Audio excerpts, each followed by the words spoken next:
Jordan. I'm delighted to be joined by great author, thinker, Thomas Frank, author of infamous book, one of the first books I read on politics, What's the Matter with Kansas, also Pity the Billionaire, Listen Liberal, which is my personal favorite, and recently had a piece in the New York Times about the deadly lack of imagination of the Democratic Party. I could write another book just with that headline.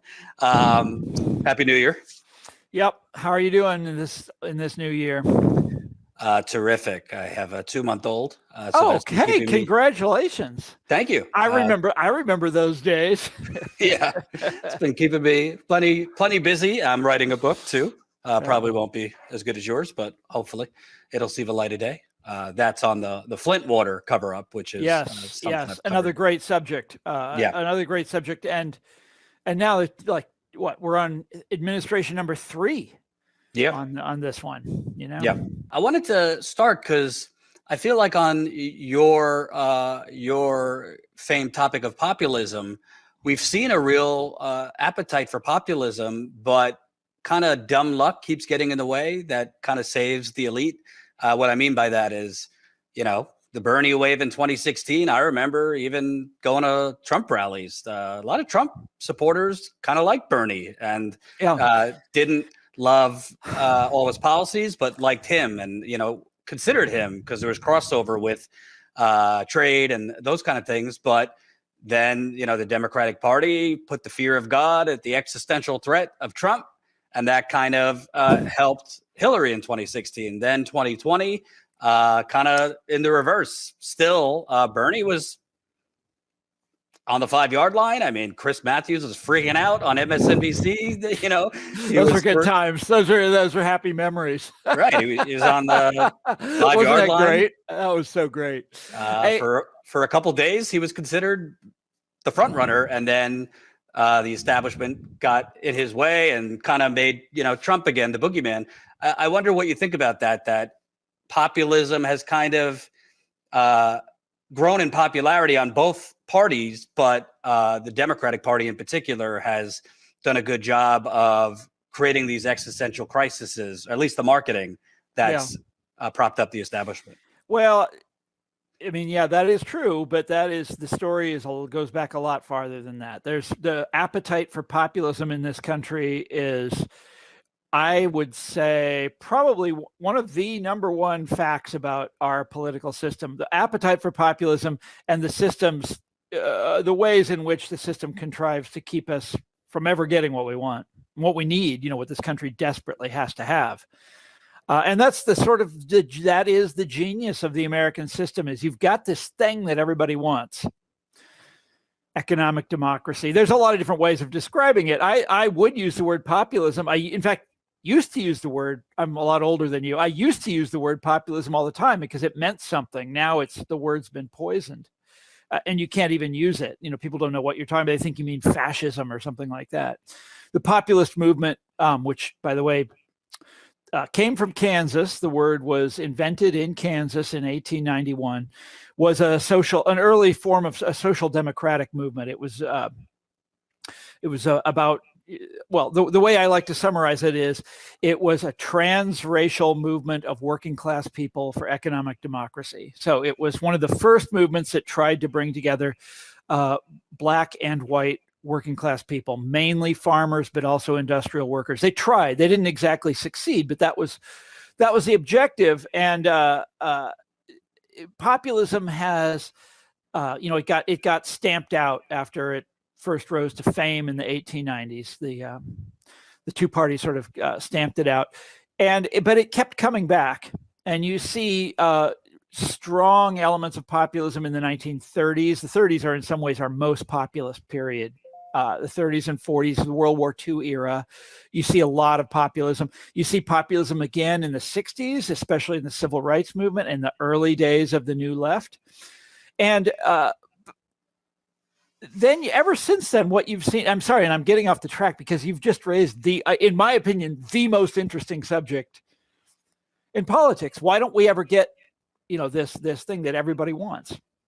We all want We want the middle class society. We want good health care. We want to be able to afford, the things that go to make up, good quality of life. And we can't have those things. Why not? So what happens? What makes the story so fascinating is that as real populism, this tradition that I'm talking about, as that disappears from American life, you have all of these different sort of fake versions of it cropping up. And this begins basically in the late 1960s with the culture wars and right down to our own time. Richard Nixon was kind of a master of this. Pat Buchanan, who worked for Richard Nixon, was a master of this. And I myself first decided to write about this 20 years ago now with What's the Matter with Kansas. I'm absolutely fascinated by, we have a political world that is overflowing with populist sentiment, with anger at elites, and yet we never get anywhere. The elites get more powerful every year, and the income distribution gets more and more unequal, and the wealth distribution gets, it's astronomical now, where it's like people used to compare it to the 1920s. When I was younger, they'd say like, oh, we're reliving the F. Scott Fitzgerald era. There you go. There's the chart. Yeah. And then they would say, oh, we're reliving the 1890s. We're reliving the Gilded Age. And it's like, none of that does it justice. We're reliving the Roman Empire, basically. That's the kind of wealth distribution that we have now. Billionaires shooting themselves into space, this kind of bullshit, and in that climate, you have movement after movement after movement that promises to get even with the elite. Is going to lead you in a charge against the elite, and somehow these movements sometimes even succeed. Ronald Reagan did that. George Bush did that. George Bush Jr. did that. Bill Clinton did that. They all do it. They're all, they all hate elites. They hate these sort of entrenched, powerful people. Donald Trump was kind of the master of this. All of the, and it succeeds again and again and again. And it takes us nowhere. And that's because, this is what is absolutely fascinating to me about American politics. We all want that thing. We all want that economic democracy. We all want to get even with the elites. And movement after movement, crops up that promises to do it. By the way, Black Lives Matter. We had another movement that looked like it was going that direction.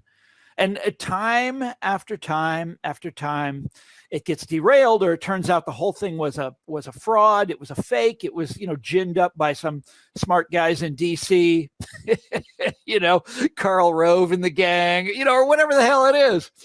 Lee Atwater. Remember this guy? He talked about populism all the time. Kevin Phillips, who advised Nixon, talked about it all the time. George Gilder. All these guys, Richard Viguerie, who was one of the masterminds of the Reagan Revolution, talked about populism all the time. All of these populists, and we never get the real deal. Instead, the situation just gets worse and worse and worse. And it's usually the elites kind of pretending that they're the outsiders. Yeah. Trump. Oh my God. I wrote a whole book about this in 1999.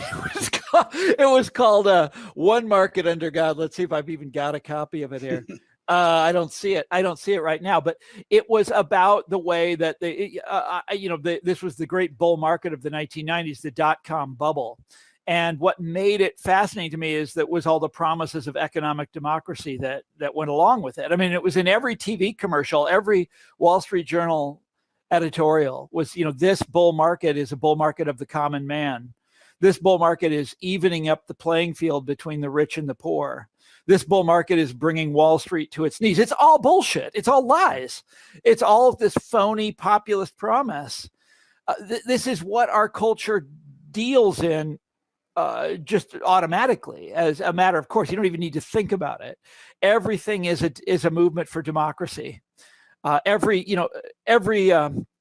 innovation, every tech innovation, every educational innovation, everything is bringing you greater democracy. And then you look at the numbers and the opposite happened. Oh, shit. What went wrong? again and again and again. I'm sorry. It's the story of my lifetime. I'm curious what you think. I'm sorry. You opened up a real can of worms with that one. Oh, that's perfect. I apologize. The more you talk compared to me, the better. I'm curious what you think about how this has worsened as the media and kind of politics as a blood sport and partisan media has just kind of gotten more and more powerful compared to the 70s. I mean, look now, because I remember 2016 in particular, I remember crystal clear. I was in Washington Square Park in New York City. Inside the park was 28,000 people for Bernie Sanders during that primary. Overflow crowd, they said 40,000. And CNN, MSNBC probably too, was covering Trump's empty podium instead of, I mean, this amazing crowd for Bernie Sanders. I mean, add so many other instances. 2020, you could get drunk off of how many times the cable news fed you. Biden's the electable candidate. Biden's the electable candidate. Yeah, I know. And I feel like there's a conditioning because in the exit polls, at least, every state in the Democratic primary, the majority of people said they were for Medicare for all, including like Mississippi. Yet, well, of course. Wait a minute. Of course, them most of all, and West Virginia too, and and Kansas also. Everybody wants that. So how much of this, in terms of people basically voting against their own interests, has to do with kind of what they are being fed? And I hate to say it, but baby boomers are the core demographic of a lot of these channels. And the New York Times reader, et cetera, the split between the older voters and the younger voters across racial lines too. I mean, Bernie and progressive candidates did better in terms of black voters under 35-30. How much of this is a media aspect? It's a huge problem. And I don't want to say that I have the answer to that problem, but I know what the answer is. At least I have an idea. Look, either there's nothing we can do and we're screwed, or there is an answer. And if there's an answer, it's the following. What wins in American history is social movements. That's how you win. That's how you get things done. Populism was a social movement. Abolitionism was a social movement. Prohibition was a social movement. There's good ones and there's bad ones, but the history of the left in America has been a history of social movements. Look, it sounds like we're talking about progressive politics, which means we're talking about the Democratic Party. And in my lifetime, there's been an enormous change in the Democratic Party. The party was basically captured by a tiny little faction in the 80s and 90s. And that faction has never released their grip on the party. Now, I say tiny little faction, but it's a faction that has a kind of mind meld with the media class in this country, with the professional white collar class. That's who captured the Democratic Party in the 80s and 90s. And they've never looked back. And they regard this is just my interpretation, and I can't, there's no memo, no leaked memo to prove this. But judging from their behavior, they regard it as their highest duty is not defeating the Republicans. It is that war within the Democratic Party. It is making sure that the people that they defeated back in the day stay defeated. And that means Bernie Sanders. And that means before him, Jesse Jackson. And you go right down the list. That's their primary duty in the world. Defeating Republicans is secondary, in my opinion. Yeah. Oh, Bernie Sanders said they'd rather go down, on the Titanic. I mean, there's first evidence class. for this. Like, what's his name? Tony Blair, who is, who imported Clintonism to the UK. Said, I've quoted this before. He said it in print. I mean, it's real. He said, even if I knew that the old school traditional left was the way to go to beat the right, I wouldn't do it. I would rather lose.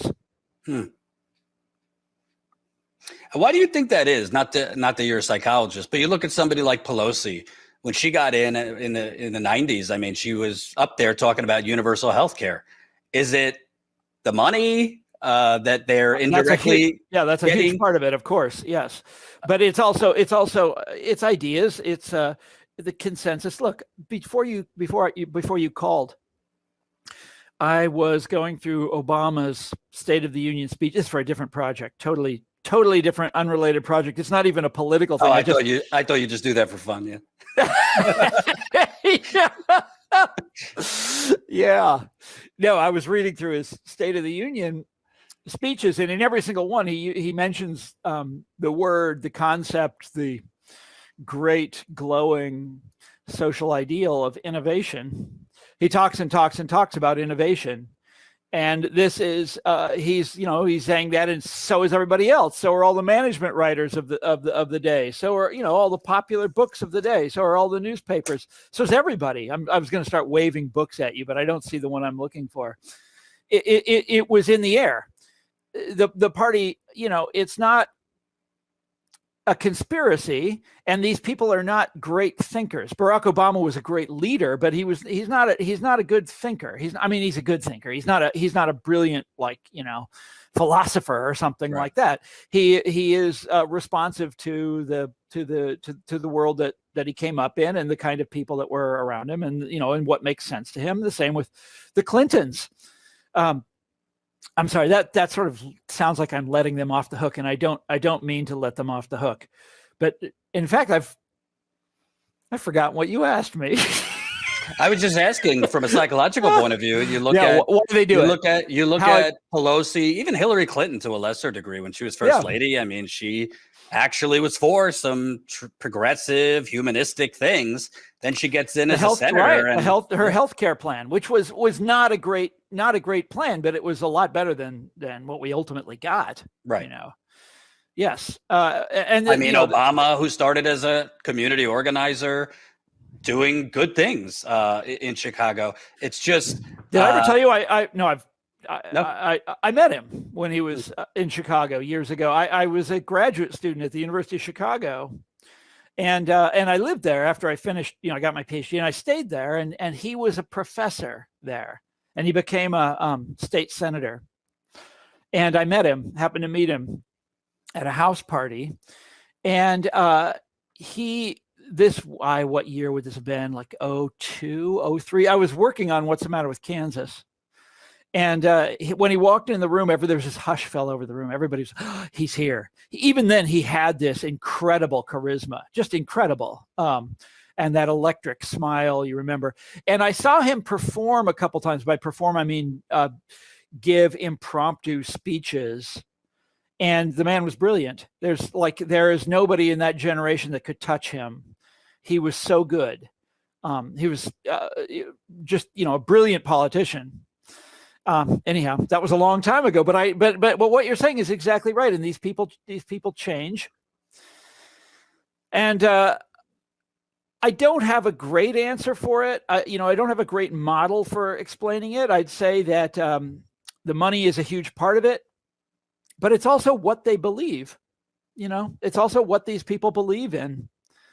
And what can I say? The system, I've wrestled with this all my life. The system sorts people so that some people are automatically taken seriously, even if I'm not talking about Obama here, but I'm talking about, I live in Washington, and there is a certain kind of person that is automatically taken seriously, gets foundation grants, gets appointed to boards, does some, will serve in administrations, and then you go and meet them, and there's nothing, like they've got nothing on the ball, right? There's nothing special about them. Their ideas are incredibly banal. Who was I reading just? Anne Marie Slaughter. This is, wrote this article for Foreign Affairs back in 2008. That's basically, it's the manifesto for the Obama administration. And she's one of these people that goes from, position of power to position of power, and there's nothing to it. Right. It's flimsy. It's paper thin. That's why I mentioned the media. Like, just use Pete Buttigieg as an example. There's another one. That's another guy. But he's got something on the ball in the way he talks. Right, but in 2019, the media was hyping him up as, the next thing is the next Jesus of Nazareth. And I went to South Bend, Yeah, he beautified, 5 blocks downtown, like all of them. He gentrified the city and left the rest of it to rot. And it was such an obvious story. He was a McKinsey guy, balance sheets. There's nothing other than, his articulate presentation, obviously him being gay. There was not much there. I mean, look at the transportation disaster in America, but the media kind of manufactured it. Yes. And I think that's a huge part of the problem, not just on the left, but on the right too. I mean, look at Ron DeSantis right now. The media selling him as a more palatable Trump. Yeah. Well, that's our future, is going to be more and more palatable Trumps. Right. I'm quite serious about that. But to get back to your question, I go back to the very old school and maybe crude explanatory device of social class, that the Democratic Party is increasingly, just in my lifetime, has become the party of a very particular social stratum that sees the world, and that they all agree with each other. They see, not universally. I mean, I'm part of this class. This is the highly educated, white collar sort of managerial elite. They see the world the same way. They agree with it. They read the same books. They read the same magazines. They watch the same TV shows. Everything fits into the pattern. And they have this is a group that obviously has an enormous amount of power. What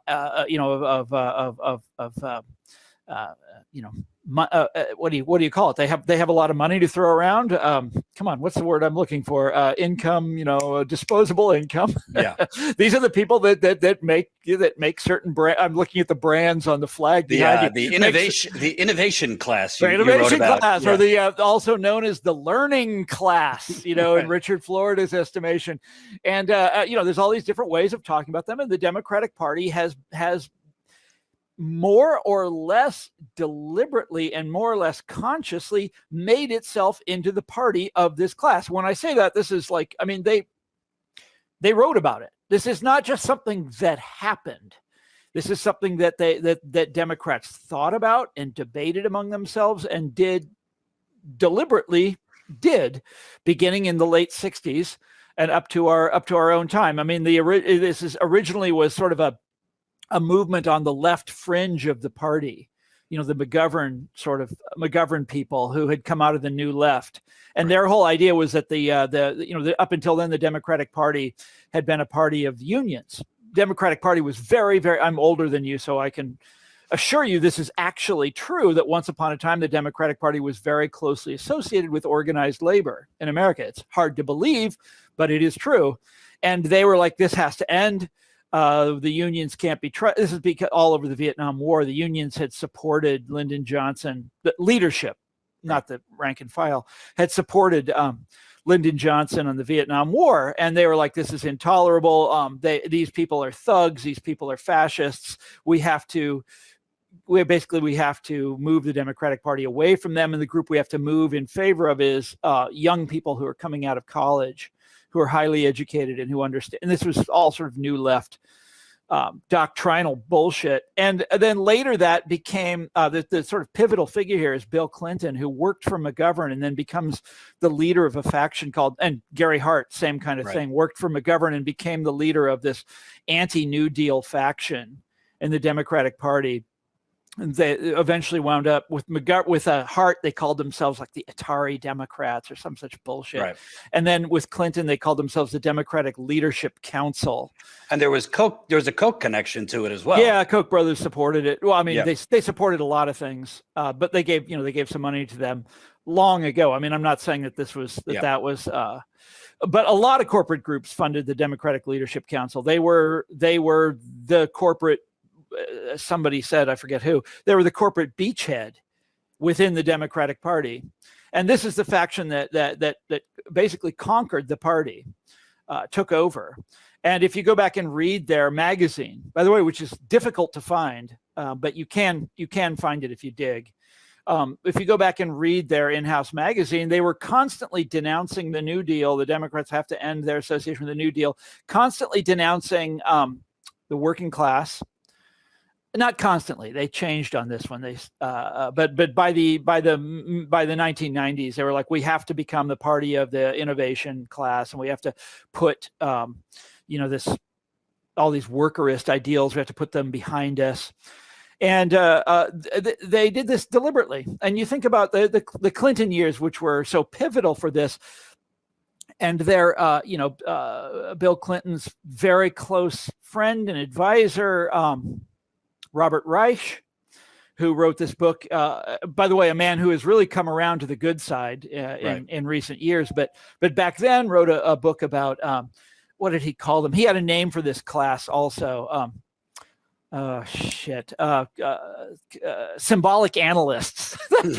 That's what they were. This is in the 80s, right?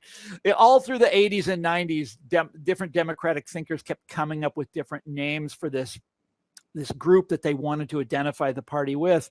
And they succeeded. They got what they wanted. And the Democratic Party is the party of, they succeeded. What can I say? The Democratic Party is by and large the party of an elite. I don't want to say the elite, because as we all know, there's still lots of billionaires who support the Republicans. But can I tell you one more anecdote? Sure. And we're off and running here, and I could talk for the next hour without it. But so I grew up in a neighborhood of Kansas City, a suburb of Kansas City that was in Kansas. And I describe it at some length in What's the Matter with Kansas. But when it's Mission Hills, Kansas, suburb in Johnson County, Kansas. And it is to this day, by far the richest, little part of the state of Kansas and of the city. And my family wasn't particularly wealthy, but the kids who lived around us were. And, I grew up with them. They were my playmates, and I went to school with them. And their parents owned the place. They owned Kansas. They owned Kansas City. And they were the ruling elite. And when I was a kid, I thought these are the most Republican people in the world. That they were Republican just went without saying. This is Kansas, this is Bob Dole country, Of course they were Republicans, overwhelmingly so. And when I wrote What's the Matter with Kansas, I remember doing this research, like Republicans held every state level office in Johnson County except for one, something like, it was outrageous, right? It was so lopsided. And Johnson County had gone for every Republican who ran for president since 1916. That was the last time they voted for a Democrat. And at the time they were rural. It was a farm community in 1916. But they'd gone for the Republican in every single election since then. Well, you know what happened, Jordan? They changed sides. Beginning with, it's a slow motion process, but this county that I described at such length, right, the most Republican place in America, is now they went for Biden in 2020, and I was there for the election that year, and I went on the website of the Kansas Secretary of State a couple days after and looked it up, and Biden won every single precinct in Mission Hills in my neighborhood where I grew up. So the elite, the owners, the ruling class, hell yes, they have in that little, if that little microcosm tells you anything, they've switched sides. And then this raises the whole question, which I know you're going to ask me about next. What happens in the party of the left in the system, which is what the Democrats are, whether we like it or not? The party of the left in the system speaks for the elite. What the hell? That is an inversion of like all our political history since the French Revolution. What happens when you do that? Right. You embolden the right and you breed fascism. Among other things. There's a million consequences to it. One consequence is that we don't do anything about inequality. It gets worse and worse and worse. It's not even a priority anymore. Biden might say it is now and then, but you remember Obama started out when he became president talking a lot about that. One of the reasons people voted for him was because of the financial crisis, right? Wall Street, and all those guys got their bonuses. Nothing was ever really done. They got a slap on the wrist. By the end of his presidency, it was just not even on the table anymore. Right. It was forgotten. And here comes Trump, and he's talking about the same goddamn thing. It is this rinse and repeat. Yeah. Festering sore that we are not going to do anything about, that the middle class of this country is coming apart. I mean, the fabric of our civilization is coming apart, and we can't seem to do anything about it. And one of the reasons for that is because the party of the left in this country is a party that answers primarily to a highly educated elite that looks at the world through a meritocratic lens. They say, well, those people on top, they've got what they've got because they fucking well deserve to have it. Right. They went to good schools. They studied hard. They got an A. You got it. You got a C. Don't tell me you think you have you're entitled to, right. A middle-class way of life. That's one problem. I'm curious because I have traveled a lot and covered a lot of elections on the ground. And it seems that the Democratic establishment, in the 80s made the calculus that we're going to lose these Reagan Democrats. We need to cater more towards the innovation class, professional managerial class, highly educated. But I've seen evidence in the last 5 or 6 years that those mostly white working class, a mix of other workers as well, that they are attainable if you actually have a message for them. Yeah, I mean, no shit. Fetterman, for example, Fetterman, for example, obviously dealing with health problems.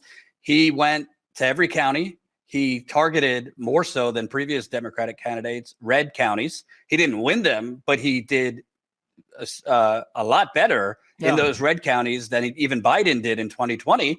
And he won by, I think, 3 or 4 points. Yeah. And the polls showed, I mean, he did better among independents than Democrats have traditionally, Republicans. And it wasn't just because he looked like an average Joe. He was one of the only Democratic candidates for Congress or Senate that was talking about corporate price gouging as a reason for inflation. So, Jordan, these are hugely important points. And I just want to say, remember also that Fetterman did this without benefit of a massive social movement, which is how, he's just a single candidate just showing up.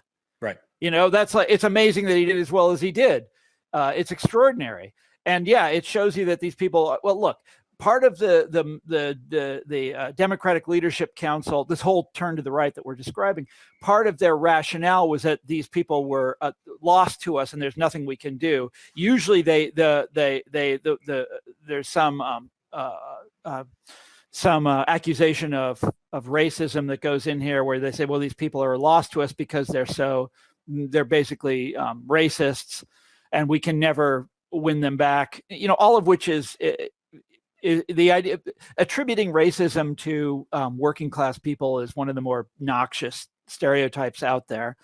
But nevertheless, that's how the argument goes, and a lot of people find that extremely convincing. But of course, working class people can be won by the party of the left. It's like, actually, I shouldn't chuckle at that, because when I talk to young voters, they don't know that. Yeah. They don't understand that is the tradition. That's what the left is, or that's what the left was for centuries. It was a working class movement. That's what it was about. It was about work. And, and they're not aware of that, right? They think it's about being more virtuous than other people. It's about being a better human or something like that, about being smarter. People are often unaware of this, but it's look, there's a huge problem when you're a party of the left and you write off the white working class or the working class in general. And that is the problem is that they that's the rank and file of humanity. Yeah. I mean, we're talking about the sort of overwhelming, that's America, right? And right. when you say, well, we've lost them and there's nothing we can do, that's one hell of a stupid political move. Yeah. And I think that we're going to pay for that for a very long time. And this leads me to the next point, which is when the Democratic Party, was in sort of its golden age, the New Deal period, the Rooseveltian Democratic Party, and I would say golden age from 1932 up to about 1970, maybe a little later than that.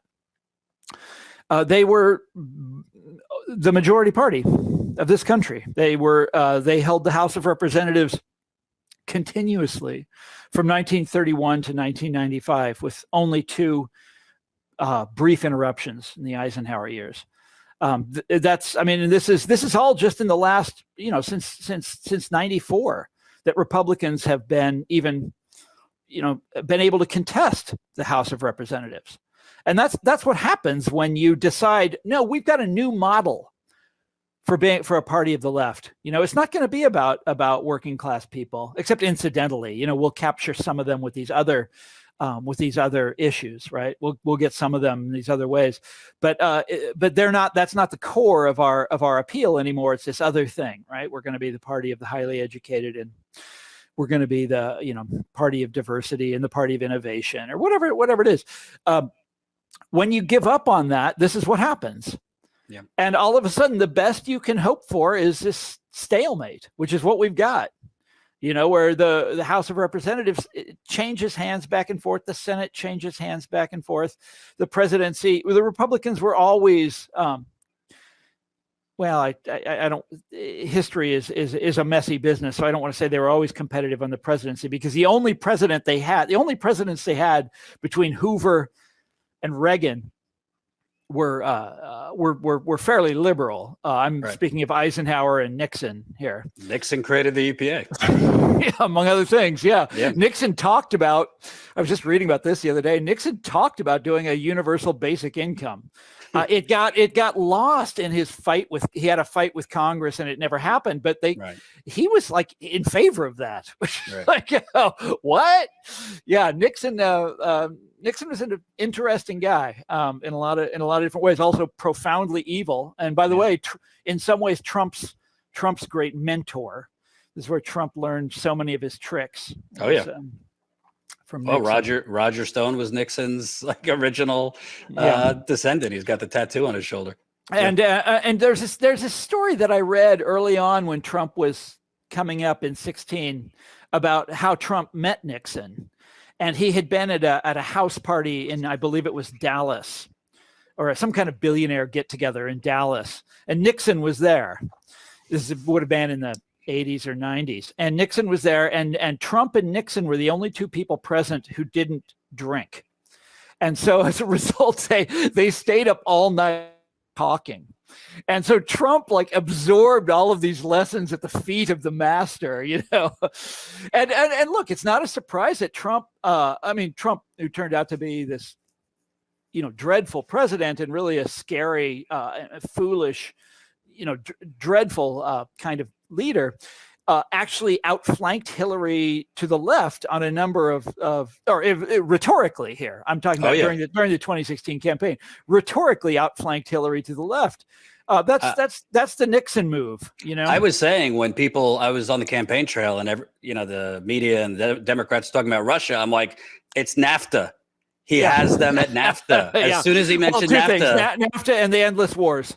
Right. That was brilliant. Just politically speaking, Hillary's out there, embracing the national security community, and she thinks she's so responsible, and she's playing a triangulation move doing this. She's triangulating with the, hawkish Republicans, right? And we know that succeeded with but that's a tiny number of people. And Trump, meanwhile, is triangulating the other direction and denouncing endless war. And that's also reaching out to a group of people who feel left out. Now, though I don't know how if that succeeded or not, but he did try it, which was interesting. It wasn't really talked about much in the postmortem, but say what you want about Trump. In August of 2016, Hillary Clinton spent more time in the Hamptons and San Francisco fundraising.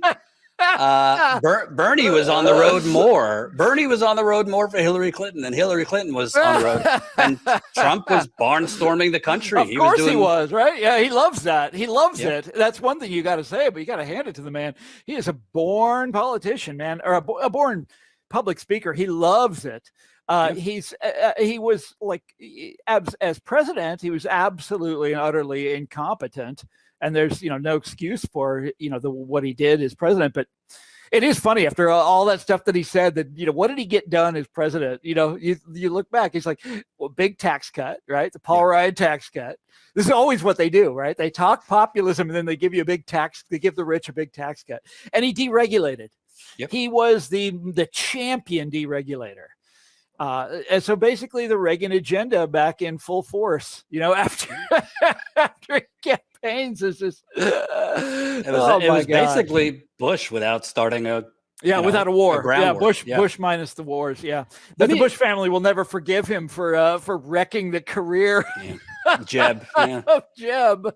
Let me ask you, because so much of what you write about is how the Democratic Party's kind of deterioration into what we're talking about corresponded with the destruction of organized labor. Yeah. And one of the positive things I think right now, obviously it's nowhere near what it used to be, but there's a pulse, there's a little life. Yeah. It's exciting. It's exciting.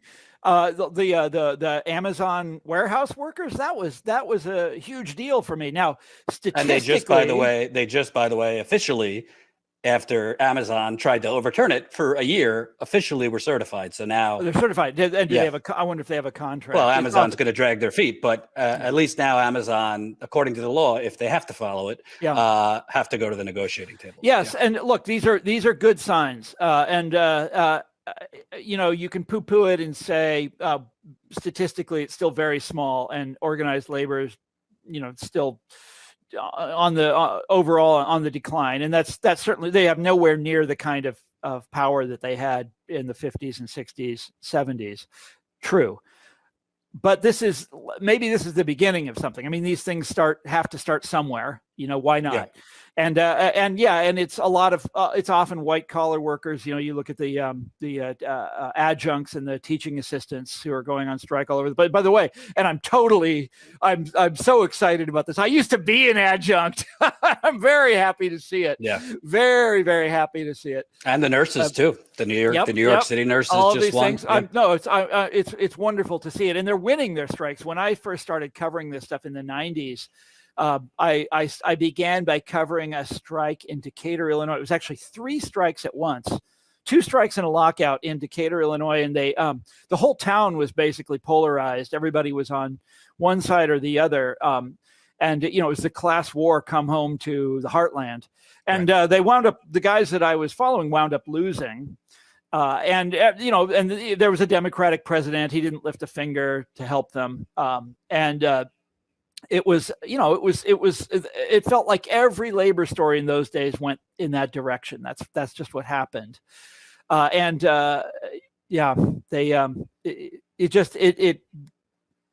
was just one loss after another in those days. I'm so happy to see at least some, glimmer of. And do you think this can build? Because, people want a general strike tomorrow. I'd love that. I don't, it's not going to happen overnight, but I also see a division. I mean, I just want to, punch somebody when I see the AFL-CIO like hosting Joe Biden as if and saying, "Oh, he's the best, he's the greatest union president in our history." It's like this guy sold out unions left and right, NAFTA and every other thing. Yeah, but he's also, but he has been, if you ask them about it, I actually wrote a story about this. When during the primaries, I'm sorry, I had forgotten the story. I should go back and look it up, because if you look at the AFL-CIO scorecard, Bernie Sanders was had like 100% rating. Biden was like a 70%. And yet so many, remember, Biden had the enthusiastic support of certain unions from the very the unions were door knocking. They were door knocking and canvassing for Biden, not Bernie. Now, not all of them, but some of them really, really liked him from day one. And I was puzzled by that. And so I called some of these guys up and I was asking them, like, why? I mean, you've got the A student here, and then you've got the guy getting the C. Why'd you choose that guy? And they basically, I'm trying to remember what they said, but like that he's done, that he comes through for them in all sorts of ways that you wouldn't, that are not highly visible and not spectacular. And I think a lot of it was just his attitude. So Biden is very comfortable in a union hall. He likes touring factories. He likes standing at the factory gate. He likes doing all that. He's old enough so that he can remember that stuff. Whereas the like a Pete Buttigieg would never do those things. So the union bosses, succumb to the theater and the persona. in part, yeah. And look, what he did to the railroad workers that's inexcusable in my opinion. But yeah, we'll see. I mean, look what's happening. It's great, and maybe maybe Biden is in some way deserves some credit for it. I don't know. Well, also it's a lot of these successful movements, Starbucks workers, Amazon workers didn't go through a traditional union. It was a worker-led movement, and they did not take their strategic directives from AFL-CIO or the Teamsters, or they created their own unions. Yep. Which is great. I mean, I love that. That's it's wonderful. Yeah. Very happy to see that. Yeah.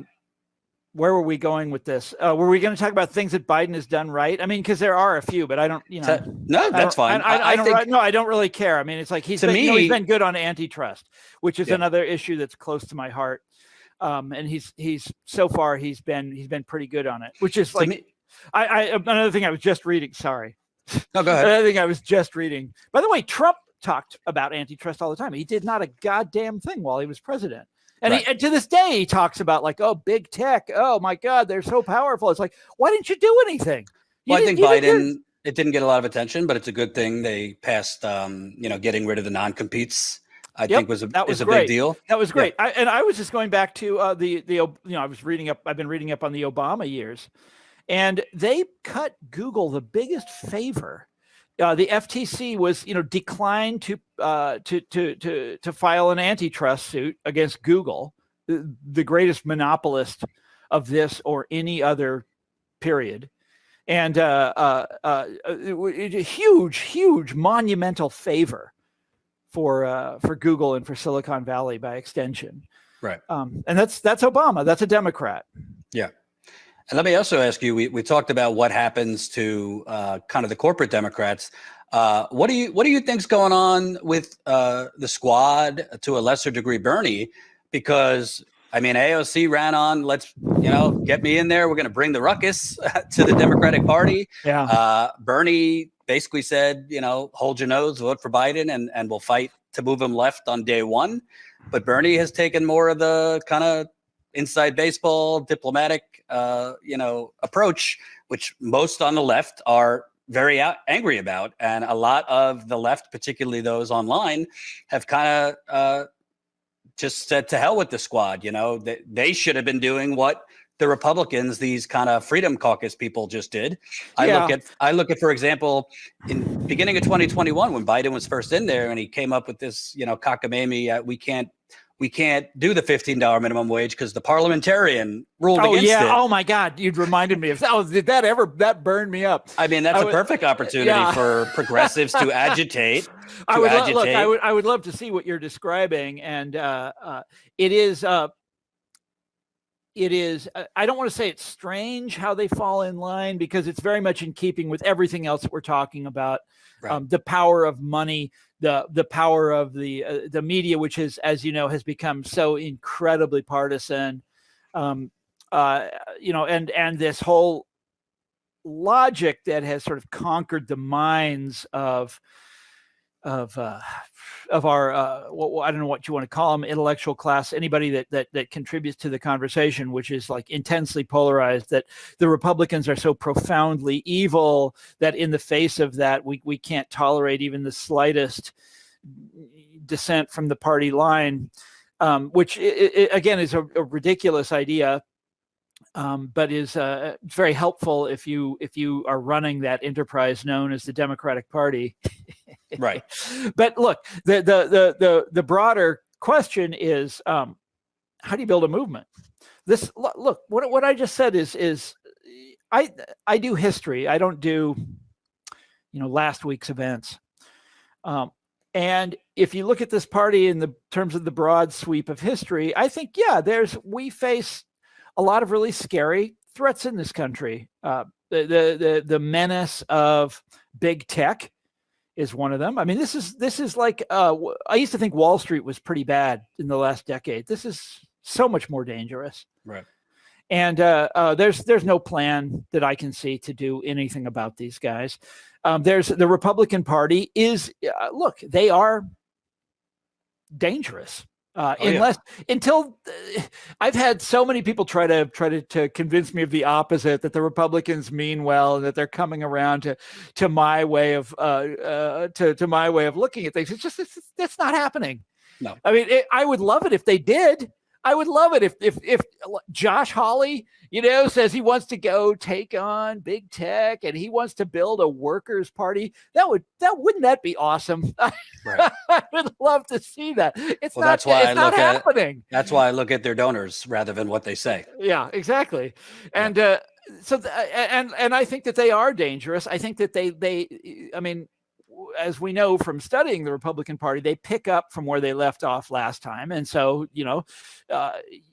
where they left off last time is basically January 6th. We'll see where and I thought that was, that was just a bunch of louts running wild in the Capitol building. But next time it won't be like that. It'll be something more serious. And so I think they are dangerous. And you've got a Democratic Party that can't stop them, and they can't do anything about the huge threats facing our society, whether you're talking about global warming or whether you're talking about the destruction of the middle class, or whether you're talking about big tech. You go down the list and enumerate them all. The Democratic Party can't do anything about any of them, right? Except for they're very good at like this kind of telling you to get in line and delivering these kind of the sort of yard sign mentality. You can feel good about yourself. They're very good at that.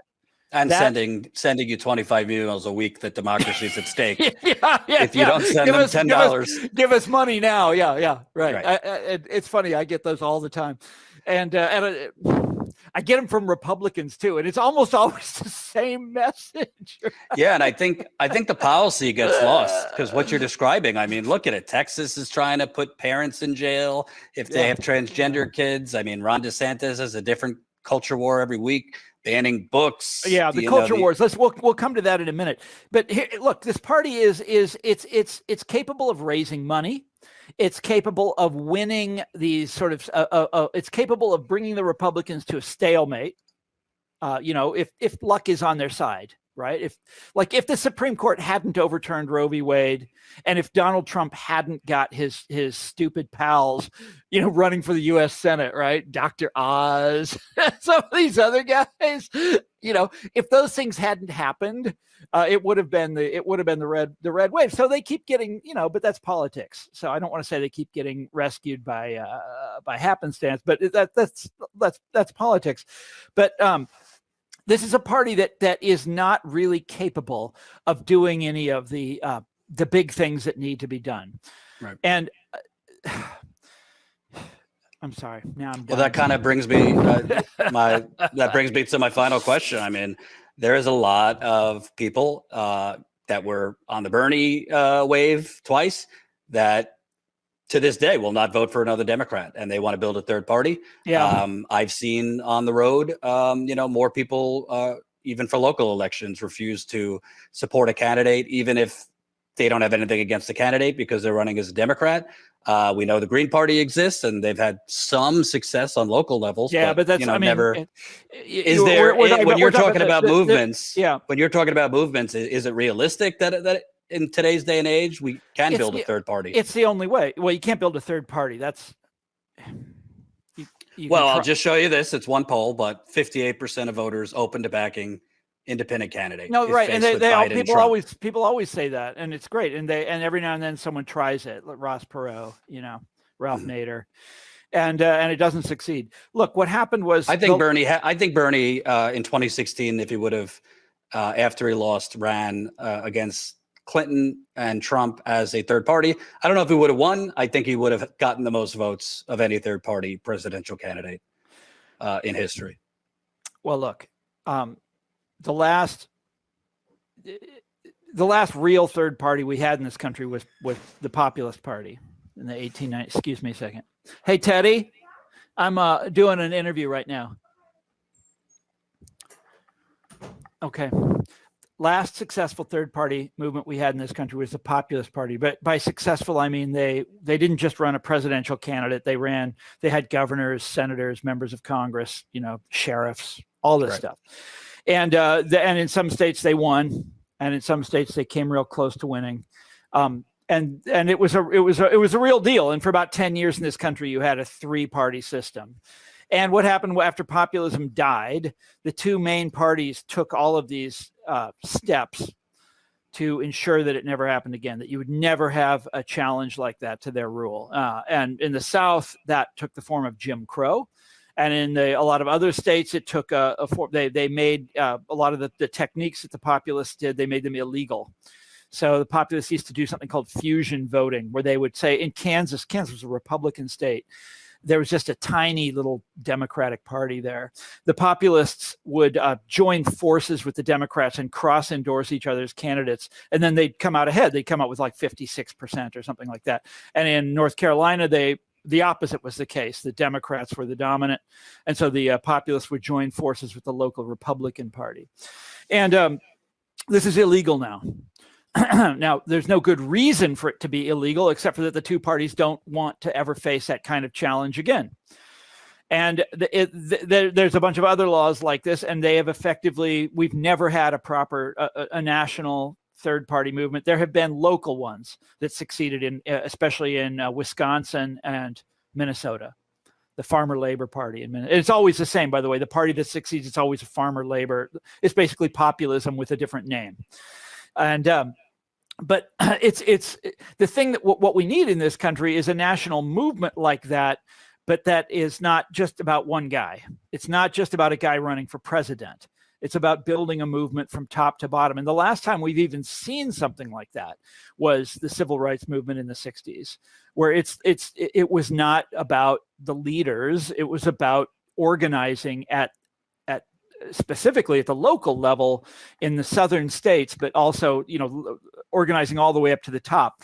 And it was becoming populist when King was assassinated. King was turning his focus to the economic issues, and talking about reaching out and forming a broader alliance of working people, which would have been momentous had it actually happened.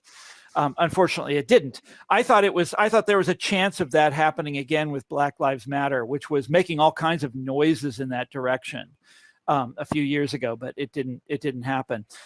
That's what we have to have in this country. And the problem is that if you study these movements, so the great democratic moments in American life, populism, organized labor in the 30s, that whole upheaval in the 1930s, or what happened, all the stuff that was going on in the 1960s. And you say, how did they do it? How did they build these movements? And people have studied this. And one of the most interesting conclusions is what they didn't do. They didn't go around talking about how virtuous they were. They didn't go around boasting about their ideological purity. They didn't do that. The whole idea is to bring in people based on, on self-interest. And, you're talking about, by definition, working class people. And these are often going to be people with traditional, views of things. These are not going to be people that went to college. They don't know the lingo. They don't know that, they don't know the jargon. By definition, they don't know the jargon. If you're going to build a movement if you're going to build a political party where the part of the definition of righteousness, as part of the definition of idealism, is knowing the jargon, dude, you're by definition, these people aren't going to be part of your movement. Right. Your movement is going to be limited to a very, very small number of people. It's not going to not requiring orthodoxy. Bingo. One last thing I want to say about this. So that's what we have to have. How we get there, I don't know. Right. Okay. I look, there's signs of hope. We've mentioned two of them already. One, Black Lives Matter. The other is this spark on the, of union organizing, which I'd love to see. Both of these are capable of catching fire overnight. Anything, it could happen. And in the climate that we're in, it could easily happen. And I would love to see it happen. I'm afraid that the sort of logic of social media militates against it. I mean, we all have seen Twitter. It's all about you and what a good person you are and how you're better than everybody else. And you're going to strike them all down for using the wrong, whatever, for, saying something wrong. That's the logic of our age. It's not about addition. It's about subtraction. And one last thing I want to say. You ready for this? I am. We've just come through, in the Obama years, a real life experiment in social democracy from the top down. Remember when he was elected and he was going to bring in the smartest guys? By the way, I was a different person in those days, and I believed in Obama. And I was excited about this because we'd been coming out of the Bush years. Bush had appointed these incredible dullards to run everything. I mean, deliberately. Do you remember this? Yeah, people that didn't have any idea what they were running, people who didn't care about it. You couldn't get them on the Securities and Exchange Commission. Who knew who was in charge of it or where he was? It's like, oh shit, financial crisis. What are we going to do? I don't know. And so Obama comes in, and I was happy. I was like, good. We're going to put people in charge who know what they're doing, and we're going to clean this up, and we're going to get the system running correctly, and we're going to have reform in this country. And we had a real life experiment in this model for reform. I mean, there's basically two models for reform. One is from the top down, from experts, by people with PhDs, highly educated elites. This is the model that our Democratic Party believes in. The other model is the one from the New Deal. The 1930s, the labor model, where it's a populist model, comes from the grassroots up. Okay, we've just had a real world experiment in the top-down model.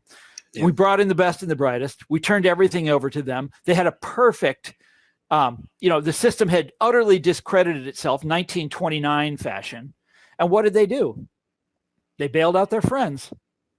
They foamed the runway, in the immortal phrase of one of these guys, right? They foamed the runway for the banks. Well, in truth, he brought in a lot of the people that championed the policies that led to the crash. Larry Summers, to name. The deregulatory guys. Yeah. And there's no excuse for that. But at the same time, this was experiment, and look where we are. The banks are they're still in business. Silicon Valley is more powerful than ever. Income inequality is worse than ever before. While Obama was president, the life expectancy in America started to go in reverse. This is one of the most basic social indicators. The health of a society is longevity, and it's going in reverse. It still is, by the way. This is largely due to people in the part of America that I come from, opioids and meth and alcohol. And guns, and this is just incredible social dysfunction. We here in Washington sail along as though we don't know anything about it. It's not happening, and if it is, we don't really care. Those people probably deserve it. That's our experiment in social reform from the top down. It's an utter failure. We have to try the other method, a social movement. We have to do it. And if we don't, I'm going to shut up after this remark, but you yourself said it's like the more palatable Trump. And that is exactly it. Trump was a breakthrough of a kind for a certain, for the Republican Party. And they're never going to give, he beat Hillary Clinton. He won Pennsylvania, Ohio, Michigan, Wisconsin. They're never going to retreat from that. No. That is the way forward. They can all see that. They're never retreating from that. They're never going to say, oh shit, we're going to go back to the Bush family. No. We're going to go back to Mitt Romney. No. This is the way forward. It's going to be one Trumpist after another of varying degrees of competence. And if we don't figure out how to beat these guys, this is the future. And for next time, because if I asked you now, we'd go another hour. I'd love to delve into an alternative history where in 1946, I believe, FDR did not cave to the party bosses and kept Henry Wallace on the ticket And then when FDR died, we'll talk Henry about that some other Wallace. time. That was that was 1940. 40. Yeah, 1940. And there were no, 44. Excuse me, 44. But it was also an interesting. We'll talk about it some other time. But that was also that campaign was fascinating. It was Roosevelt's probably his most radical campaign. And Truman gets a lot of bad press from the left, but Truman also ran in 48, ran on universal health care, won against impossible odds. And I'll tell you a funny story about that sometime. And then tried to get it through. It was sort of the essential moment. It's like, we're going to get universal health care in America. It was a single payer system is what he wanted, and was stopped by the AMA, American Medical Association. Fascinating story. Anyhow, till next time. Thank you, Thomas Frank, author. Definitely, if you can, read all his books. But my favorite's Listen Liberal, which I read a couple years ago. Thanks so much, and take care.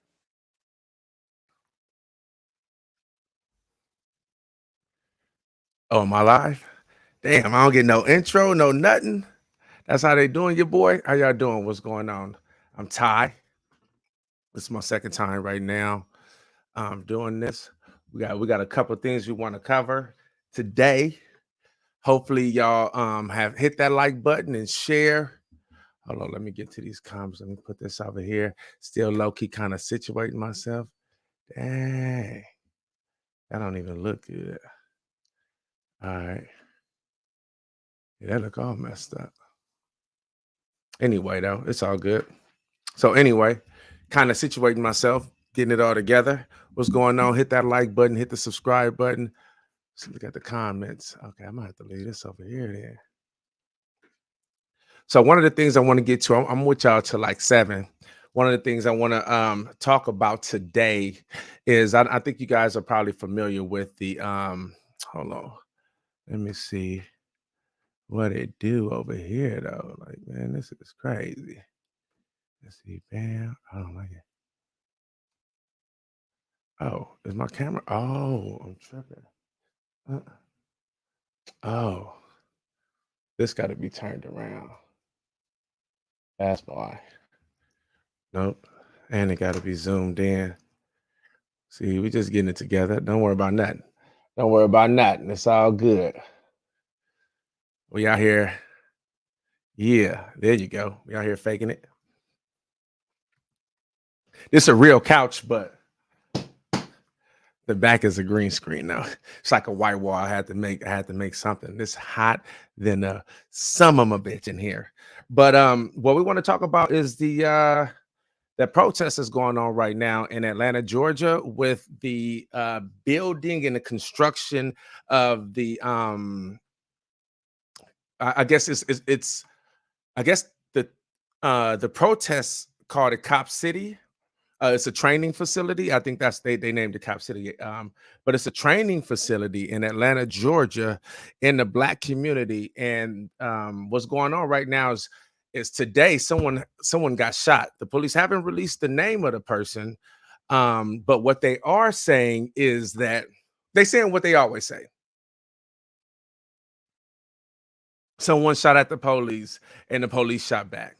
Now, I saw a tweet that talked about, and this is something that kind of piqued my interest because they talked about they don't know if it was friendly fire because that happens where they're shooting and friendly fire happens. But this, this as I'm getting reestablished with the channel and news and things like that, I was doing some research on this, and I want to know how y'all feel about it, because to me, it's very nuanced. And I know nowadays, people don't give a fuck about nuance.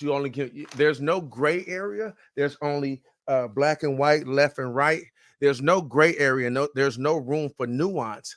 But we're going to see how you feel about some things that I have to say about the protests and about I think 6 people have been arrested so far, and 1 has been killed. But one of the things that's troubling to me is the domestic violence part.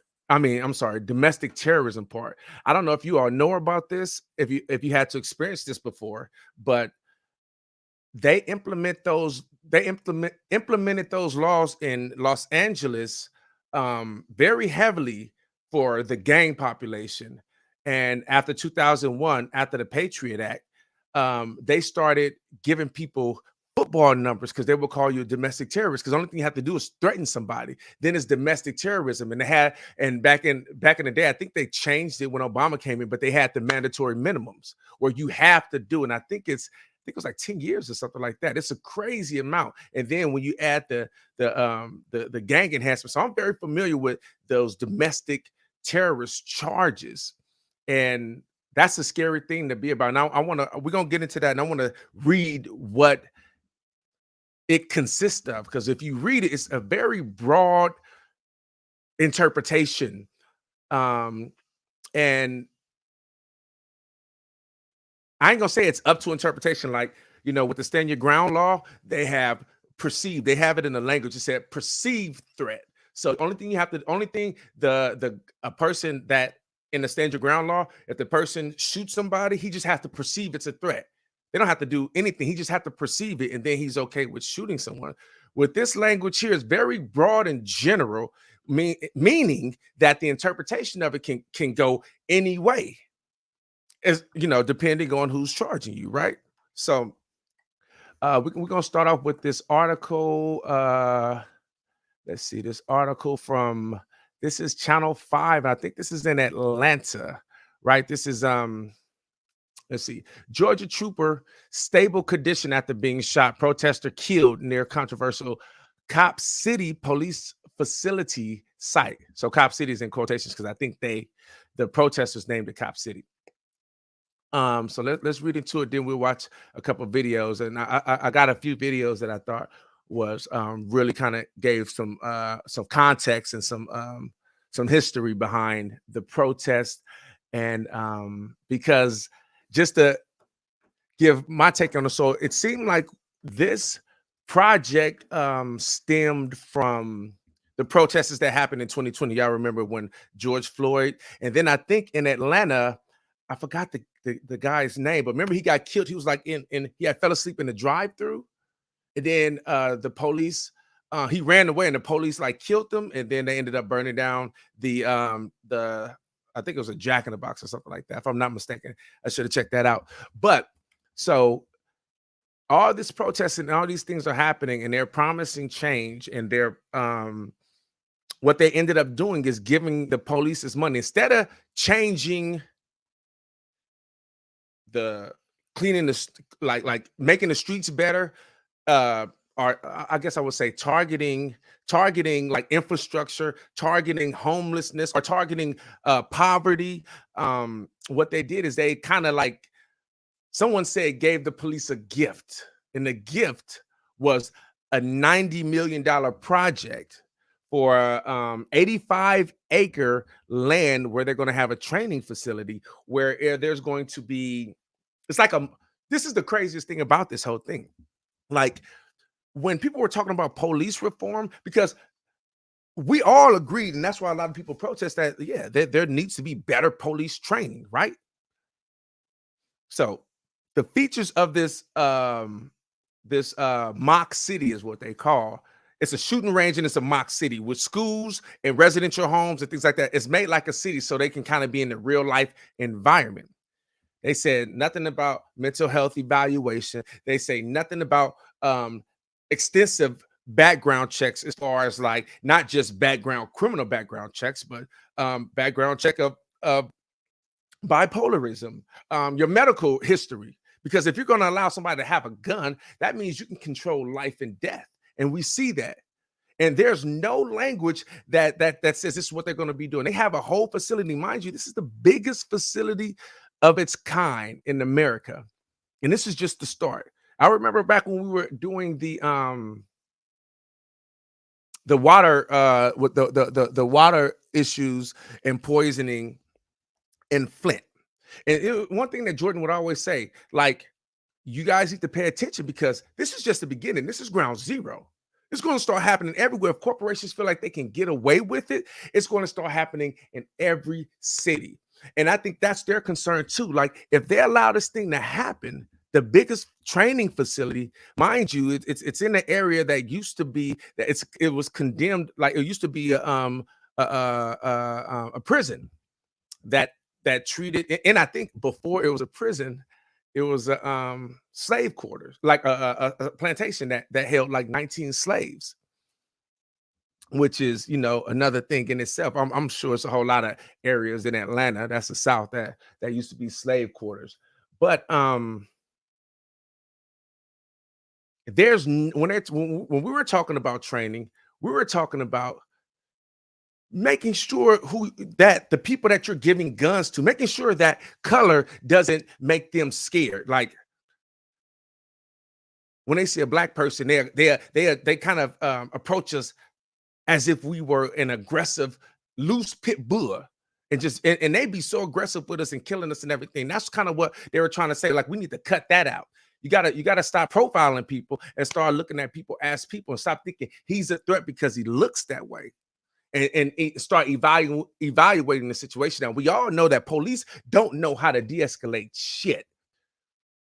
So when you see these clips in the videos, I'm gonna show you, you're gonna see the police is gonna have one version. And see, if I hadn't experienced if I haven't lived the life that I've lived, I can see how a whole lot of people that haven't had that experience with the police would be like, oh, well, they did something wrong, man. The police lie all the time. They are aggressive. They come in aggressive. You're dealing with these people that feel like they're God because they got a gun. But anyway, let's get to the article though, one time. So this article, let me look this up. So Atlanta, a Georgia State Patrol trooper was shot and a protester was killed during a confrontation near the site of the controversial Cop City, Atlanta Police Department training facility on Wednesday. The Georgia Department of Public Safety's confirmed. The shooting happened during a clearing operation. Now, the clearing operation is when they go in and clear any protesters that's there. That's a tactic that they use with the homeless too. If it's like homeless in encampments, they'll go clear. We witnessed them do it in, I think we were in Washington. It wasn't in Canada. I think we were in Washington at the time, where they came and they cleared it out, and they're very aggressive when they do that. So it happened at 10 a.m. Georgia Department of Public Safety Colonel Chris Wright, Colonel, is that Chris Wright, said at the press conference at Grady Memorial Hospital. If y'all don't know, I am dyslexic, so it is what it is. At some point, Wright says that the protesters fired a shot hitting the officer.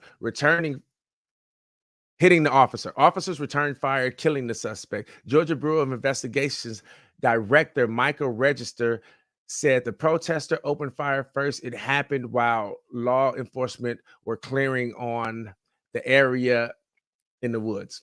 An individual without warning shot at Georgia State Trooper, Register said. Other law enforcement personnel returned fire in self-defense and evacuated the troops to a safe area. The individual who fired upon the law enforcement and shot the trooper was killed in an exchange of gunfire. Wright said the injured trooper is out of surgery and is in stable condition in ICU. He was shot in the pelvic area and he was wearing a bulletproof vest. Officers have not released the identity of the trooper or the person who was killed in the incident. Multiple law enforcement agencies have responded in DeKalb County, because I guess they're all working in conjunction: the state troopers, the sheriff, and the local police, where the investigation is happening. Register says the people were detained. He called the law enforcement response to protect complex and said that some people involved in the alleged criminal activity are organized and others are acting on their own, acting as individuals. And this, think about that, because in the language of domestic terrorism, they talk about organizations, and it's crazy what they can do. This shit is like drugs. You know what I'm saying? If you get caught with like a whole lot of money. Say you go into the airport, you go out of the country, and you get caught with a whole lot of money and you can't claim it, they can just take your shit. And even if you claim it later, they don't have to give it back. That's the forfeiture shit.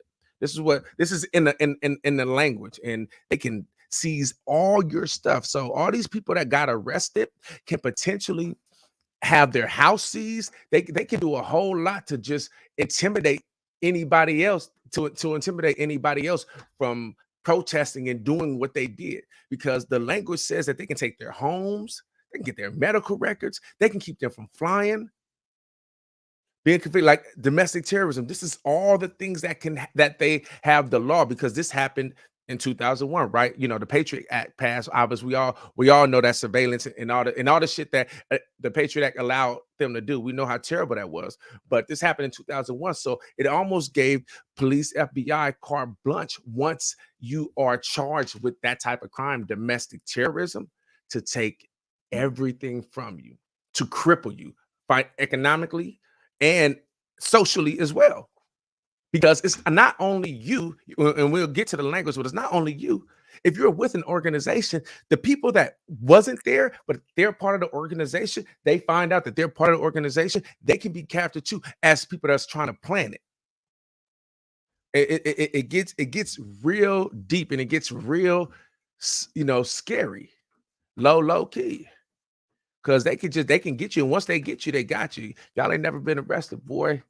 Once you're in them handcuffs, homie, it's out of your hands. That's the most helpless you will ever feel in life. When they put them handcuffs on you, there's nothing you can. It's over with. Cancel Christmas. Anyway, let's get back to it. So it says, Register said that the people were detained. He called the law enforcement response to protesters complex and said some people involved involved in the alleged criminal activity are organized, while others are acting as individuals. They're endangering the community and citizens around the area. Now, it's some people saying that the police were harassing even the people that lived there because they saw them walking, thinking that they're protesters, because this is a Black community, said that they've been harassing them as well. Like, not even just protests, they've been getting anybody. And you know how it is. Only thing the police need is a reason to snatch your ass up, especially when you a Negro. Okay. And then let's see, the Department of Public Safety tweeted, there is an active incident in Constitution Road in Atlanta in which a trooper was shot. We will provide further information, all this and that, yada, yada, yada. So look, it's a couple clips that I want to show. One is this lady right here. Her name is Jasmine Burnett. She's a part of the Community Movement Builders, and they are with the occupiers.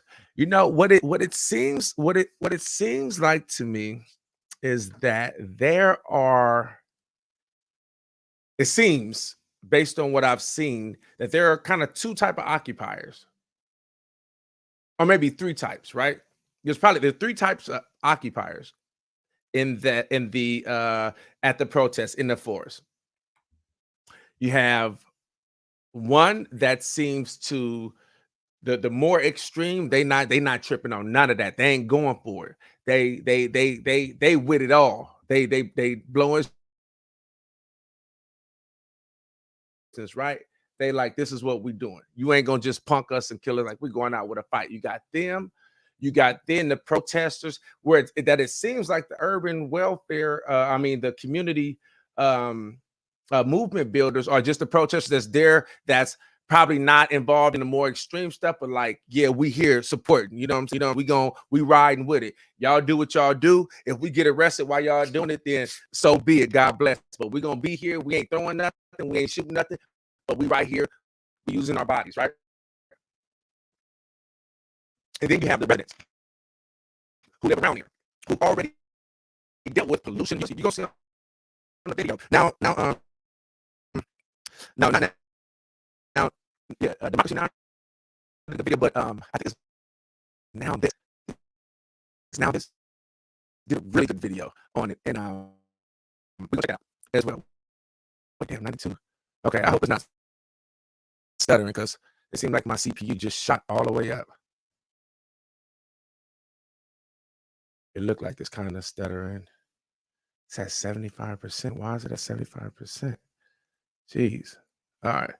Hopefully it go back down. It seems like my computer is tripping. Hopefully it's not. I know it's like how to get to 75% already. I hope this is not an issue, y'all. Let's see. Let me just close some of these tabs. See if that'll help something. Because I know it's stuttering right now. It was just at 33% and it just shot all the way up. Did it shoot up because I put the okay? Now it's at 45. Let's see. Okay, so this is Jasmine Burnett, and this is Democracy Now, and she's I think what she says is kind of real talk.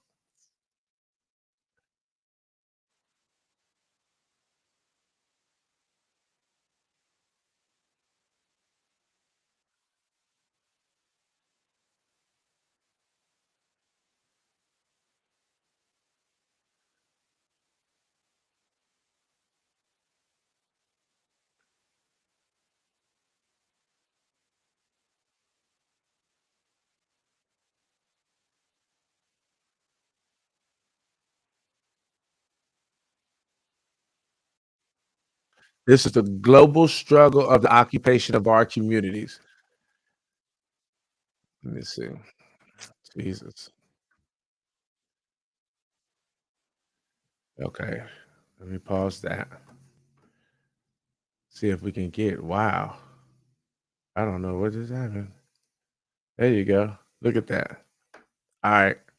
See, this thing is really acting crazy. So hopefully we get through it. I think we'll be able to get through it. It seemed like it want to go down. I don't know what is happening, but anyway, so that's what she and I think she's absolutely right. The reason I showed that clip because I think it kind of mirrors, like I said earlier, what Jordan always says about allowing something to happen in one place and you will see it mirror across the not only across the United States but across the world. And she's telling you how these military tactics, what we've done in other countries, the reason why people in South America is trying to get here because of our geopolitical, our policies that we try to that we try to impose on other countries. That same tactic now we're using here in this land to, and then we put laws in place so it can deter people from doing it. It's the same thing I think with the Keystone Pipeline where Trump made it illegal, or you get like 10 years out the gate if you get caught in front. I forgot the law, but y'all remember when he did this. But this is Camus Franklin. He's the CEO of Community Movement Builders. And he gives a little context of how it started and what happened. Let me matter of fact, first off, we got to see this video. This is what the police said, just so y'all can see exactly what they said. Come on.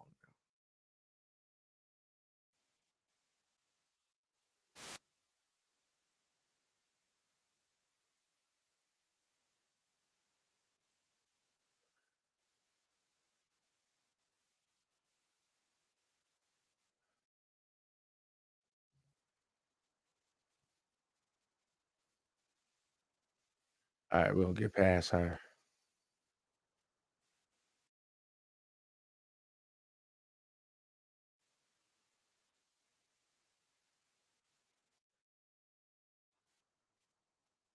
All right, here.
Okay, I'm not quite sure what's going on with Ty. I think someone had mentioned the CIA didn't want him talking about this stuff. Is probably true. I, Oh, you back? well, I'm here. It's just it's stuttering. I think my computer is just is tripping right now. Shouldn't be doing this. It'll probably be good to do a quick is I just need to do a quick. I could do a quick like just restart my computer, but it'll probably take like 3 minutes because it's staying like at 70. My CPU is just going up.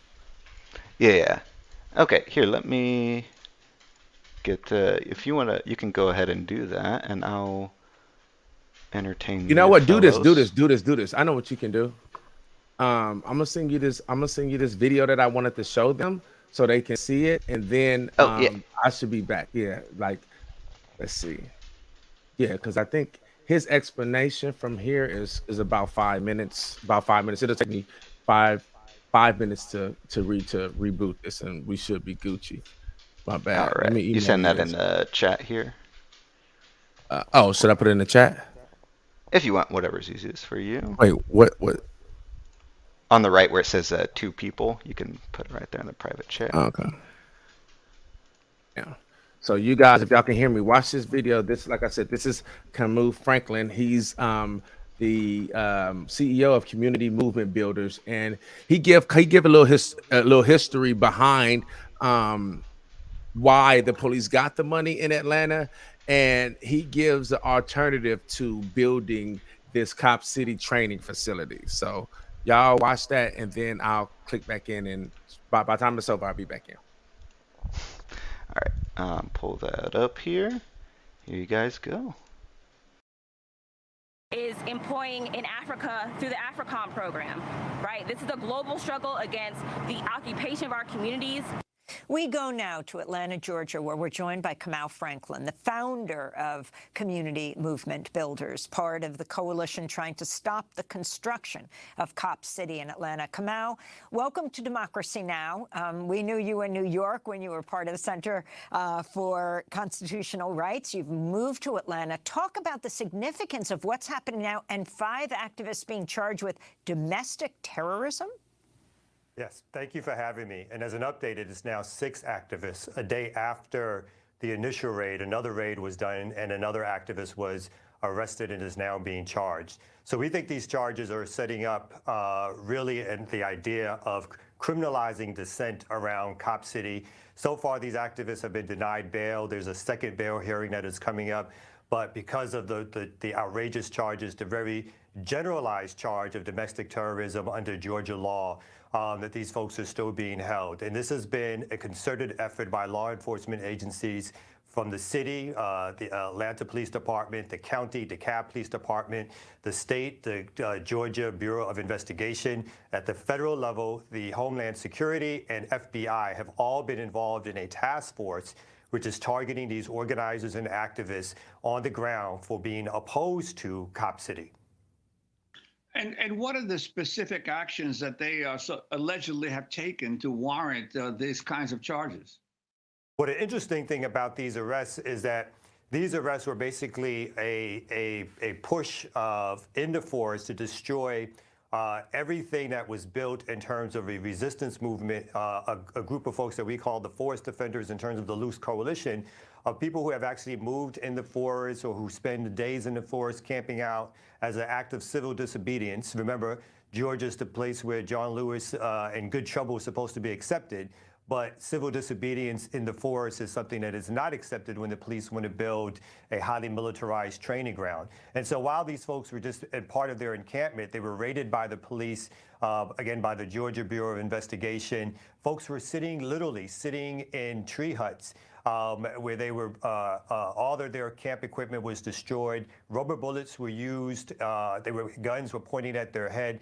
They were involved at that particular time in no activity whatsoever except for the act of being in the forest. And they all were taken in and then charged in this sort of RICO or conspiracy idea that the act of protest, the act of civil disobedience, direct action is something that's now being criminalized in a statute that really doesn't get used in Georgia, but it's been on the books for a number of years.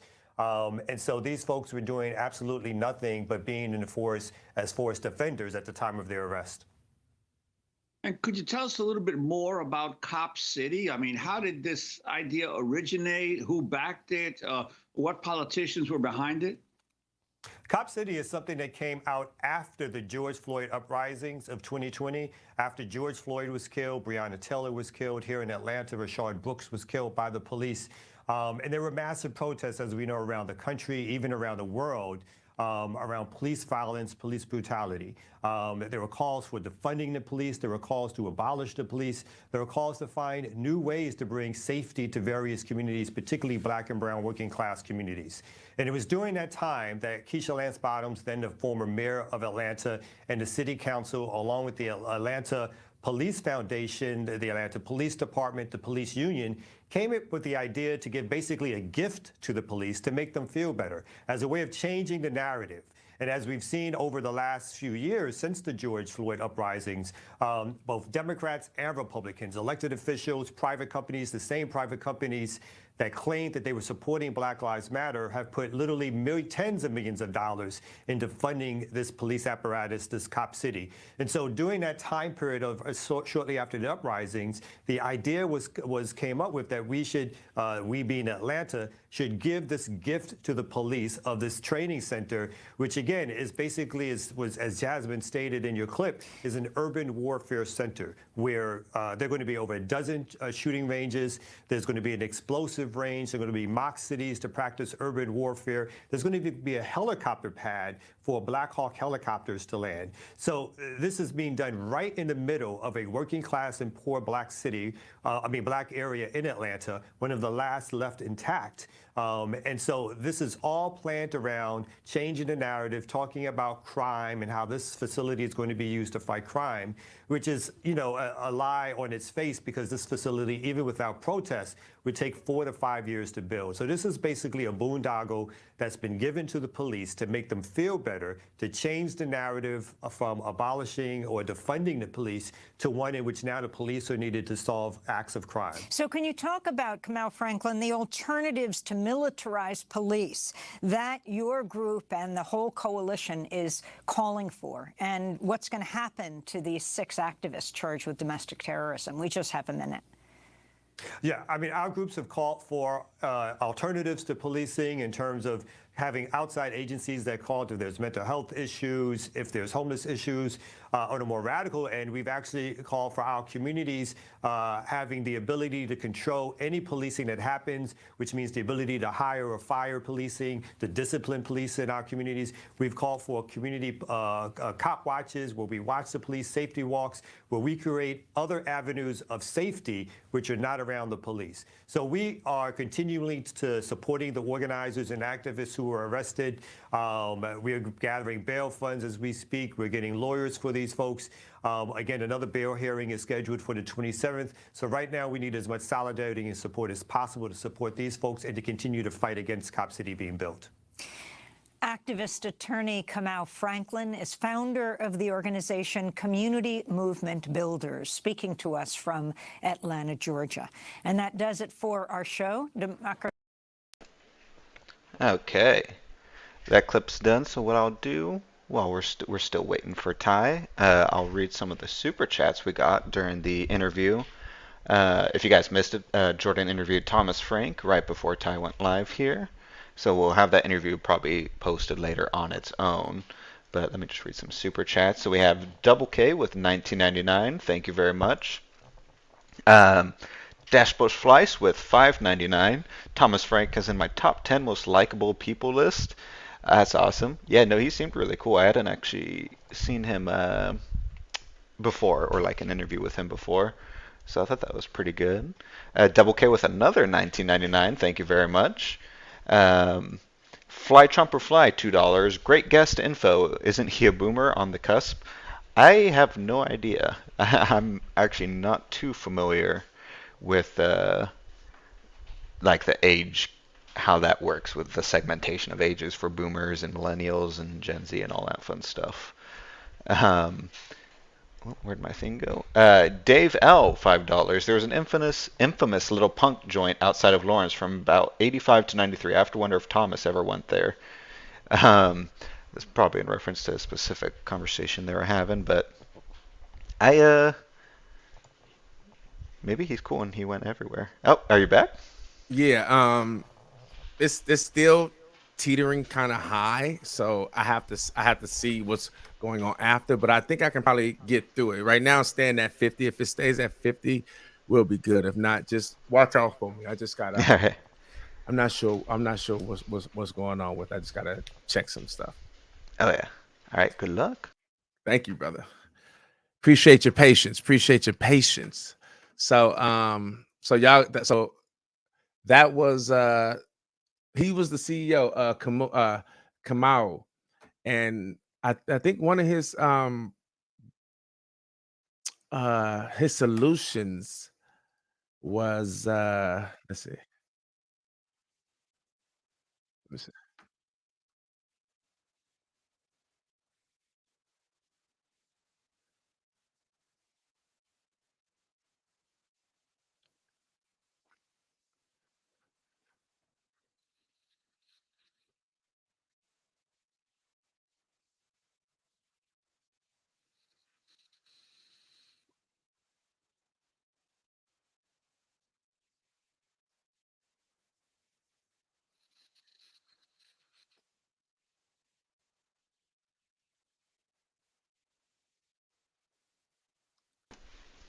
I don't think that's playing audio, Ty.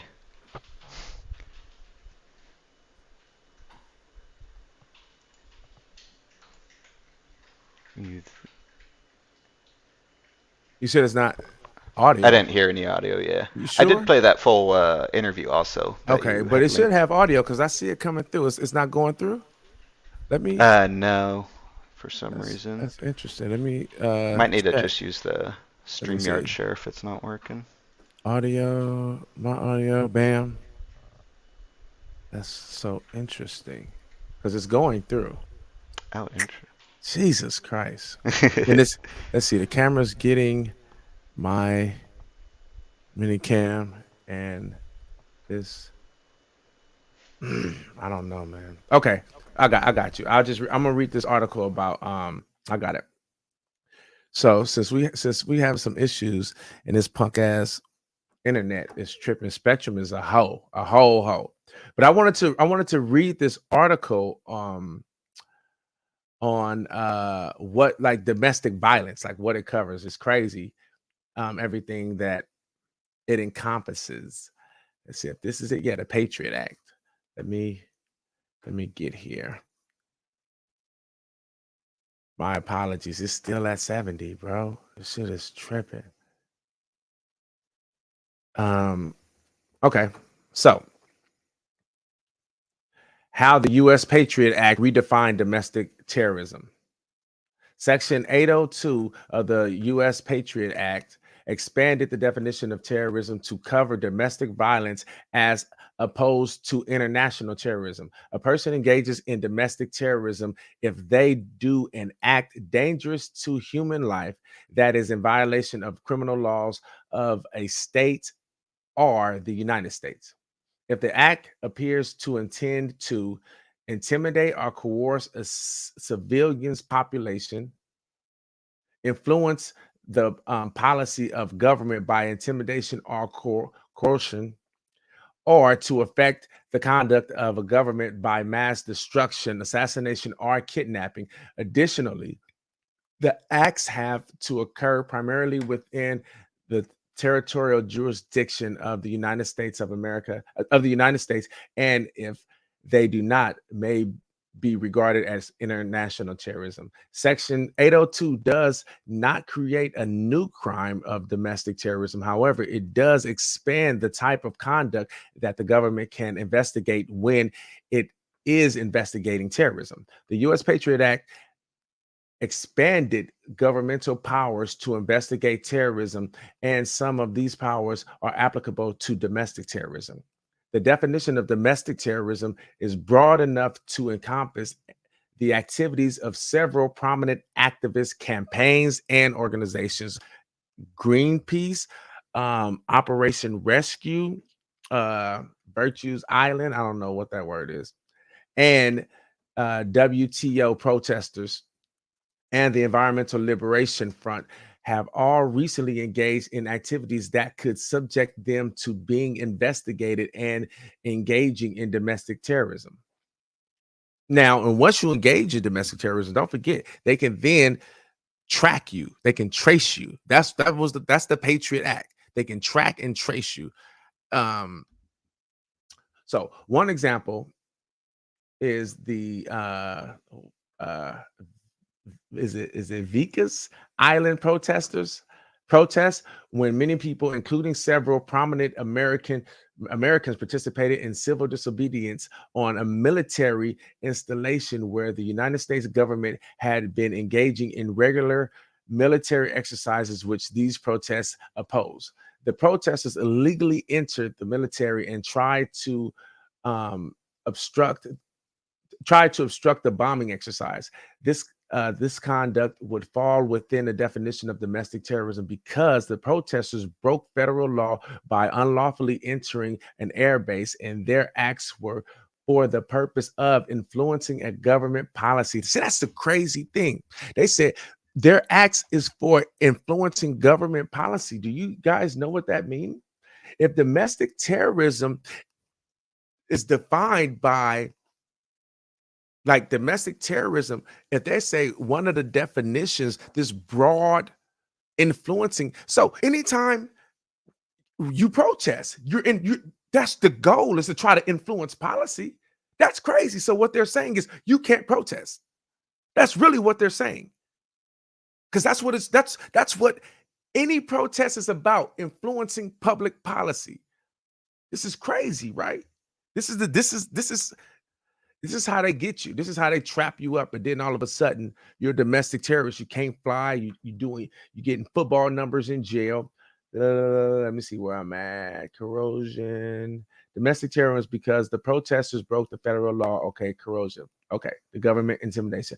The act of trying to disrupt bombing exercises arguably create a danger to human life, their own and those of the military personnel. Using this hypothetical as a starting point, we will go through the USA Patriot Act and explore the governmental powers that could be brought bear on the protesters whose conduct falls within the overbroad definition of domestic violence. Overbroad, that's a good term. Seizures, assets, Section 806. The act could result in civil seizures of their assets without a prior. That means they're taking your bank, they're taking your house, that your bank account is going to just be zero. They're taking your bank, they're taking your accounts. It is by fault, of assets without prior hearing. That means you don't have to go to court, you don't have to do nothing. This is what the example that. Oh, am I still on here? I'm tripping. This is the example that I was giving y'all about like drugs. Like if you go into the airport and you have internationally, if you have over $10,000, right? If you go in the airport, if you don't have receipts for it, they can keep it. And even if later you bring receipts, they don't have to give it back. They don't have to give it back. They do that a lot. And even within the country, because within the country, you don't have to claim $10,000. You don't. You can go. I've been in situations where I've done that, and they'll ask. But even within the country, if they decide to bring when you're in TSA, they decide to call them people, then they can come and question you and take your money, even if you like coming from state to state, or like Puerto Rico or something like that, or things like that. They can actually do it if they choose to. But let's go back to it. It is by far the most significant change in which political organizations need to be aware. Section 806 amended the Civil asset forfeiture statute to authorize the government to seize and forfeit all assets, foreign and domestic, of any individual entity. What was that? Oh, yeah, okay. Of any individual entity, assets of any individual entity or organization engaged in planning.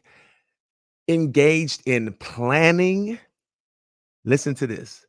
Engaged in planning or perpetrating any act of domestic or international terrorism. That's what I was telling y'all earlier about. You don't even have to be there. If you're a part of the organization, that means the whole organization can go down because you guys planned it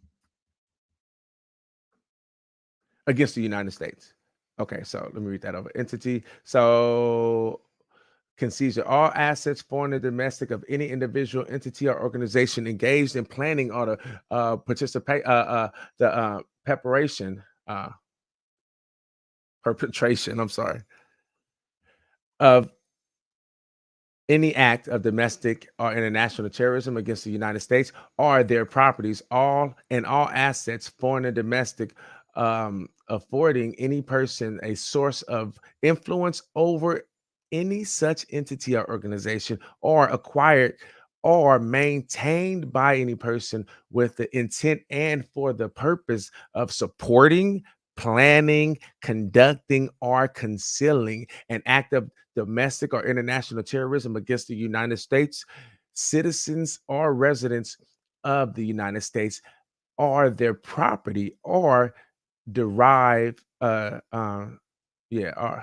derived from, involved in, or used or intended to be used to commit any act of domestic or international terrorism against the United States, citizens or residents of the United States, or their property.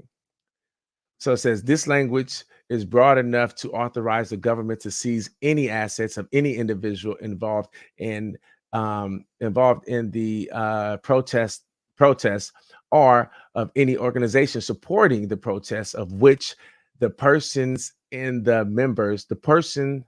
is a member, or from any individuals who were supporting the protesters in any way. See, that's what I'm saying. That's how I get tricky. They can use that, and within the law, they'll be okay. That's crazy. This is how they did that law. And if you think about it, this is what they use. We don't need to read the whole thing. I got like 7 minutes left, but all this, if you guys get a chance, read up on it, because it all talks about domestic terrorism and what can happen. But I want to ask y'all this though. So now, like I said earlier, they have the 3 protesters, right? They have the protesters that's riding out. They on 10. They don't give a fuck about none of that. They doing what they do. The news said that they were throwing Molotov cocktails, and I actually saw a video of one, and you can see they burn trucks. You know, they not tripping on nothing. They don't care about nothing. They breaking it all. They like whoever, probably Antifa or something, right? Then you got the protesters that's like, we with y'all, we support y'all, but we not involved in the violence. And then you got the residents, right? So I want to know, like, how y'all feel about it? How y'all feel about that? Because when I remember when Trump first came into office, right? How y'all feel about that tactic, right? So we're gonna talk about the extreme ones, right? How y'all feel about that tactic? So let me tell you, I dislike the police. It's people that know me from this channel and see me, they know how I feel about the police. I have a long history with them. But I remember when we were at Trump's inauguration, we was covering Trump's inauguration, and if you guys remember, there was a lot going on. There was a lot of protests, a lot of fires, but so I'm in the middle, and I'm recording, and I'm seeing these guys. And I remember we interviewed one, and he wouldn't say his name or whatever. He had like a mask over his face, and I forgot what did he say his name was? I think he said his name was The People. If I'm not mistaken, he was like, my name is The People. And we're maybe like a quarter mile Yeah, we're probably a quarter, not even a quarter mile. We're not that far. Under a quarter mile from like the White House where they have the inauguration, right? And it's this huge standoff. It's like the police on this side. It's like the police on this side and the protesters on this side. And the protesters mixed too. And this is the crazy thing. At first it was protest. Then all of a sudden, I just see two bricks get thrown and hit one of the cops. And I said, God damn. And I was like, ooh, that's ugly. And how do y'all feel about that? Do y'all think y'all need to have because it was extreme. You know what I'm saying? I don't like the police at all. And I don't know how I feel about that, even though that I know it probably sounds like some bitch shit, but it was a lot, bro. Like they was like breaking the brick off the concrete. Like they was breaking pieces of the concrete and hailing it at them. And at my angriest, at my most frustrated when I'm with the police, my heart wants to do that. But I don't know. How y'all feel about that? Do you think it distracts? Because do you think it distracts? Do you think it puts people in a bad light? Or do you feel like, hey, they be shooting us, killing us without no reason, and they be aggressive to us because the cops don't de-escalate anything. They're aggressive. They approach you like they're God, and they do whatever they want to do. They beat the shit out of you. I done got beat up by the police before. You know what I'm saying? So tell me, do y'all think that it's cool to have that side? Because I think it's cool to have that side. I do think it's cool to have that side. And I kind of think it's not, though. No, it's not cool. No, I think it's cool. I don't know, bro. I don't know. Cause I'm trying to be honest, right? I'm trying to be honest. Like I feel that you need extremes because you got extremes on the right and you don't want to be getting bullied. You trying to protest and like extreme right wings, you know, some of them racist and they just saying all and then they trying to fight you. So I understand like when you got to get down. I can get down, but the throwing bricks and all that or throwing Molotov cocktails. Cause I think at one point in one of the videos, the guy was like, hey, and this is Camus Franklin, the CEO of Community Movement Builders. He was like, hey, when you protesting, shit get burnt. He don't say it like that. He just say, he kind of just put it off like, nigga, this happens.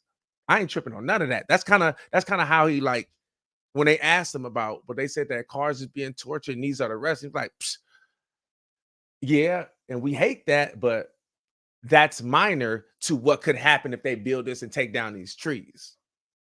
So I wonder, like, how do y'all feel about it? Do you think you need that? Because I do feel like you need it. It's a wobbler. I don't know. I do feel you need it, but it's like one of them things where, you know how, like if you got somebody, right? Like in LA, how they do it, like say if you like in the entertainment industry, right? But you're not from LA, and because of the gang culture, you gotta need protection. You can get robbed or something. Like been happening all the time. So you're gonna get some people, you gonna connect with a gang, and they gonna be with you while you're in LA to make sure nothing happens. They're gonna be with you to be like, nah, we ain't going over there, we ain't going on, because you go to another city, you don't know where to go, you don't know who's beefing with each other, you can get caught up in a mix. So you got somebody there, but sometimes you can't control what they happen. So if something go down, you can't control if how he handles situations. Maybe he shoot people. You can't control that. So now you caught up because somebody in your thing then shot somebody, and now you know what I'm saying. Like, so in that regard, when it comes to like the protests and when you have those extremes, because I do think you do need extremes when you really care about something, and I think that's the thing too, right? So I could be, let me backpedal a little bit, because I feel like when you really care about something, you don't give a fuck, and I know how that feels. So I could be maybe a little more empathetic towards that extreme part, because when it's something that I love and I really care about, I'm gonna be extreme too. And if I think about it, I done some stuff that later on I'm like, that was too much. You took it too far. You did too much. You know what I'm saying? Because of my anger. So I get it. I get it. When you want to ride for something and you like win, lose, or draw, this going down. Like I ain't nothing. So I do understand. I don't know how I feel about like the people. If it was any people that the residencies, the residents that live there, their things got all messed up. You know, that is like, that's the wobbler. It's like, yeah, that's like collateral damage, but damn, you know what I'm saying? But when you're in the middle of something, you ain't tripping on none of that. Now I done been in the middle of some stuff and none of that mattered. Let me see some of these comments. They don't give a fuck what they saying. Why are the police attacking trees? Who's that, Philip? I can't even show the comments. Oh, because I didn't do the sign in. So it's one says, this is Wesley Wiles. Cops are going to get worse no matter what is done. Peaceful protests getting caused with establishment like MLK family, large protests, riots, doesn't matter. The cue is you going to fight or lay down. Hey, Wesley, I agree with you, homie. I agree with you. You know, sometimes when you just watching stuff, you kind of like, your anger ain't where it's supposed to be when you watch it, and then things become like wobblers, like you don't know. But now that I'm thinking about it, I remember when George Floyd, I didn't even know what to do. I couldn't even go outside because I wanted to hurt somebody. I was that mad, and I know how that feel. You know, I always try to like. Sometimes I talk too fast. I always try to like empathize with people, and because certain things that matter more to people may not matter to me, just like some things that matter to me matter more to me may not matter to some people. And so I remember when that was happening, and they was like, oh, well, they're burning down the building. I'm like, yeah, they burned down the building. They didn't ask you 500 times to stop killing us. Now we burn down, we ain't talking no more. So I do get that. That don't even need to be a question. You know what I'm saying? No more. I get it, Wesley. I appreciate that comment too. Wesley Wiles. I get that. I get the angle. When you there, you there. You ain't trying to hear nothing. So I get you. Man, I want to apologize for what happened with the computer. I got to figure it out. Next week it'll be good. I built the PC to be able to handle it, but I tested my Mac that I'm on right now, and it was working fine before I got on. And I went through what I was going to talk about. Then all of a sudden my CPU just shot up. But next week, I do have a PC that has a large graphics card that I'll be able to stream, and we won't have no issues. And I can be able to, it'll work fine. Y'all can't see behind the camera, but I got a whole nother computer right here, and I got one right there. But my apologies. That is my time for the day. I got to get back to what I was doing. Don't forget to like and subscribe to Status Coup. Become a member. Like Jordan said the other day when I was on Martin Luther King Day. Hey, look. Shouts out to all the independent news organizations that you see on YouTube and stuff like that, but it ain't too many people that's in the field that's going on the ground to give you what's actually going on. Because you know, a lot of times, just like you saw in the video I showed with the police talking, that's the only people they get a mic to. It's the police, and the police gonna create their own narrative. You know what I'm saying? And it may not even be the narrative that, you know. So Status Coup want to let the record reflect and have people talk. You know what I'm saying? Get a mic back to the people so the record can reflect versus just getting the word from the police and then that's it. You saw it was a whole protest. They had 5 mics there. You ain't see no other skit where they went and talked to people or went to the protesters to talk. You got to get people like Democracy Now! Or Now This. I wanted to show y'all that video. If y'all get a chance, let me show y'all. I gotta go right now. If y'all get a chance, they did a really good job. Oh, it's not Democracy Now! It's AJ Plus on YouTube. It's called let me see so y'all can see it. It's called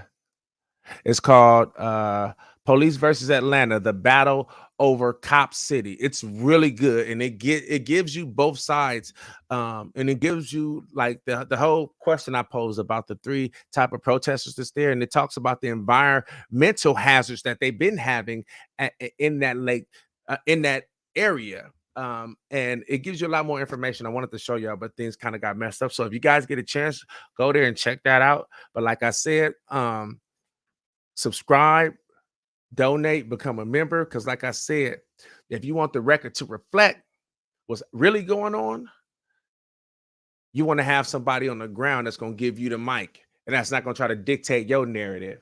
You know what I'm saying? So like, subscribe, leave a comment. I appreciate y'all. I love y'all. Oh, somebody left a $20 little yada me. Hold on. Colin, if you can hit that $20 by Sasha Phone. What's up, Sasha?